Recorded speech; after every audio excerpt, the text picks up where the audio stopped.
Hey everyone, thank you for stopping by Living To Do's review of The Shy. Season 6, I believe, episode 14 called Smoke and Mirrors. Before I get started with the review, please like the video and subscribe to the channel. I would really appreciate it, and I thank you in advance. Okay, let's talk about The Shy.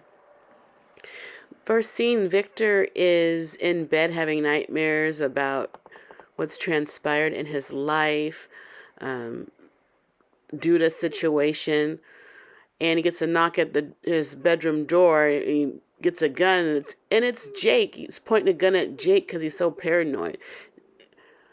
Jake, knows that his brother needs more people around him because his girlfriends and him have taken a break, so they're gonna have a Halloween party. Well, Jake is, and because Victor is on house arrest, he has an ankle monitor. So the kids come over to the party, and one person at the party is Brittany. She wasn't invited, and Bacardi does not want to see her. He knows she had something to do with her telling Duda what he's been doing in his private time, which is writing a book. And Maisha's there, and Maisha is taking photos now. She wants to be a photographer, and she's taking really cool photos. Shad's staying at the party, which is interesting because his girlfriend Alicia, her ex-husband or ex-baby daddy or baby, whatever he is, her ex of some sort, was killed last episode, and she's been consoled by her judge friend. So Shad's out at a party, and his girlfriend, she's grieving. And this judge is the one who dismissed Victor's case per Alicia's request. So he's free to go because of Alicia. I don't know if he's really in bed with Alicia. I don't know if he agreed to do anything like that, but Shad is his friend, and Shad is, I'm sure, assisting in any kind of way he can. And he can't believe he got off. He comes out of the courthouse, and there's this black SUV there, and Alicia rolls down her window, and she just says, "You're welcome."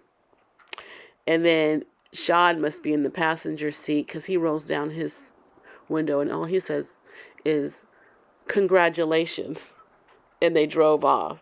What'd you think of that? Prior to that scene at the party, it was Shad talking to Victor about what has happened in the first half of this season. And Victor seemed a little upset when Shad was checking him about the ankle monitor and Alicia. And the next scene, Alicia frees Victor with all of his problems. Yeah. So, they help each other out. But there's always a price to pay. Also at that party was the First Lady.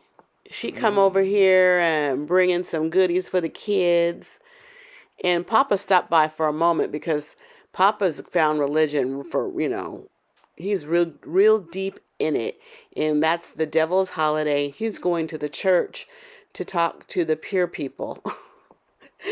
And, but he notices the First Lady there. Like, what is she doing here?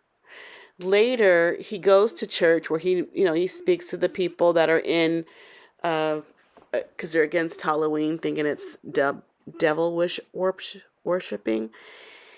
And later, he speaks to Pastor Zeke, the pastor hypocrite, and he's asking him, "Can you trust your wife? How long have you been married to her?"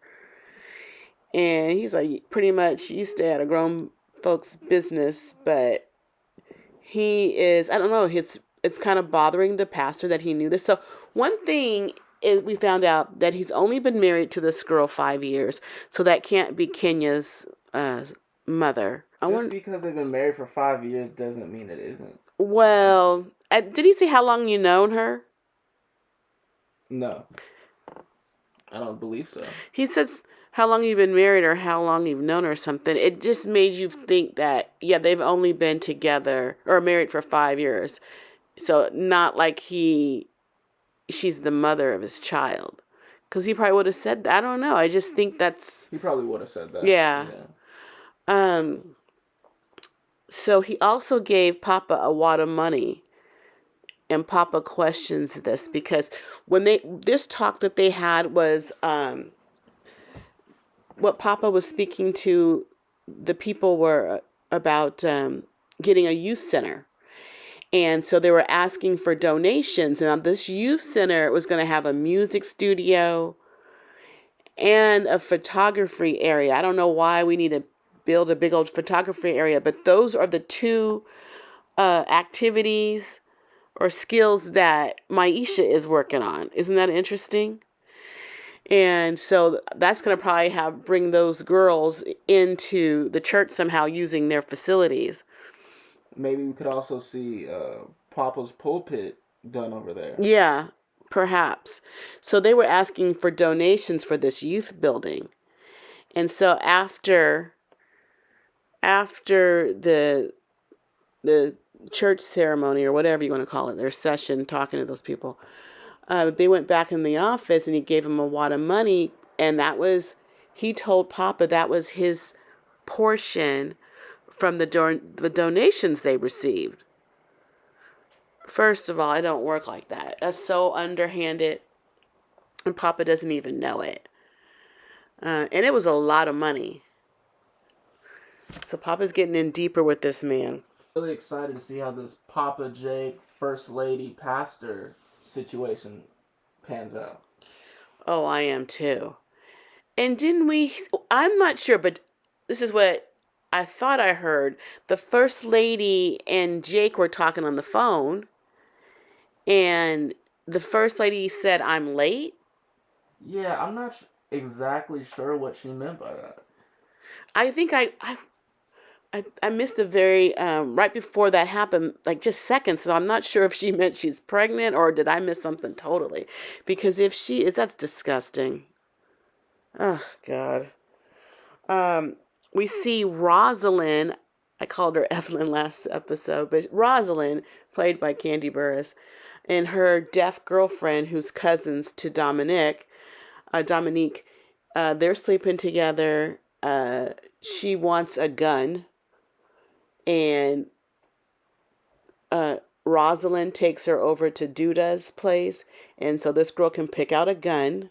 The gun is to protect Rosalind. That happened a little too quick, if you ask me. But okay, whatever. We also see that Darnell had a man go to jail for his son Damien. This man is now out. Wait a minute. Oh yeah, this man is out of jail, and he's played by actor Jackie Long. Um, this man, Podcast P. is that who that is? Yeah, he's on Paul George's podcast. Oh, okay, okay. What happened was Damien was a kid, and he stole something from the corner store, and so in an effort not to get in trouble, Darnell got this guy to go to jail for him.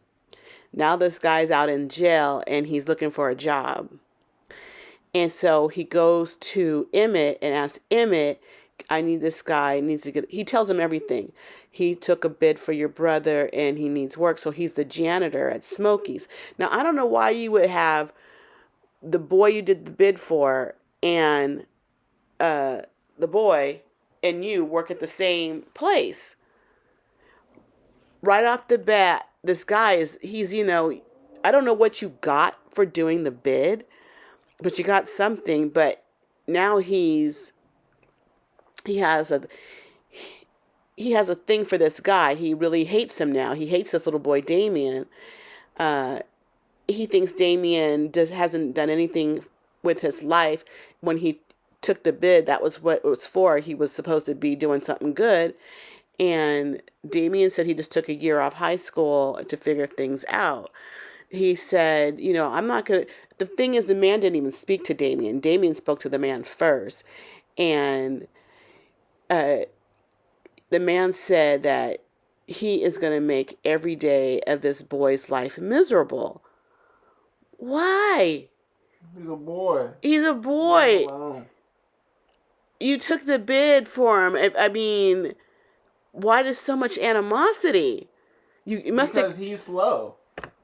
I don't know why you mad at someone else because you can't run fast. Did they put the gun to your head to make you take the deal? It seems like you took the deal. We got to hear more about it, because why are you so mad? It sounds like he just did it because he had a good heart, but now he doesn't. Nuck. Nuck and Keisha and Emmett. Nuck comes over on Halloween to take his child trick-or-treating. He wasn't invited. He just came on his own because he's a new parent now, and he's really excited. They go trick-or-treating, and the little boy starts crying, and he finds out it's because of certain candy he wants. Nuck wants to buy the candy right away, and Emmett wants to pull him to the side and say, look, we don't want to raise him like that.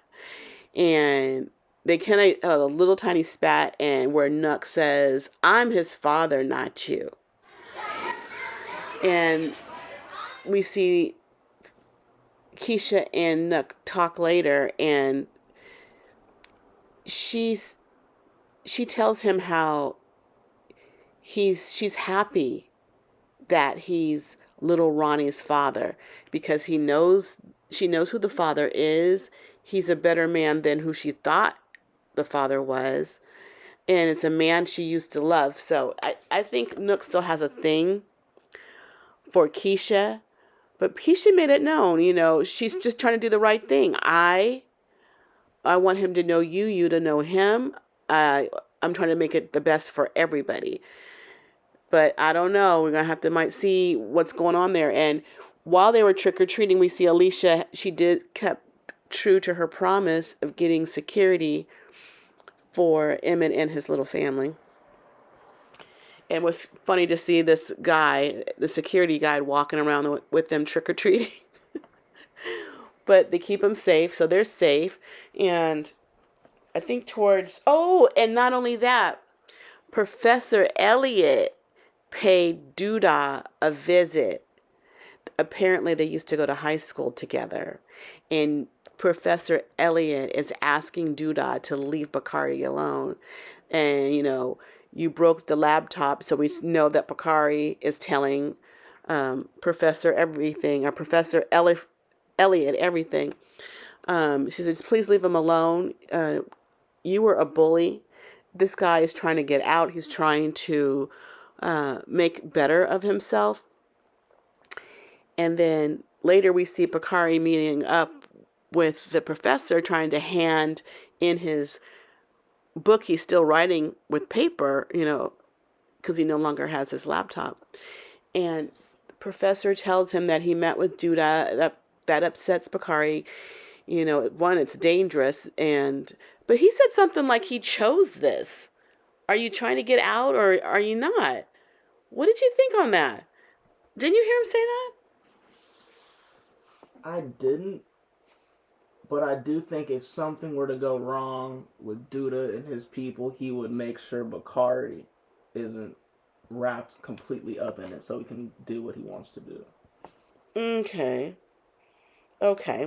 So, Maisha and, was it Gemma and Brittany, they're all hanging out somewhere.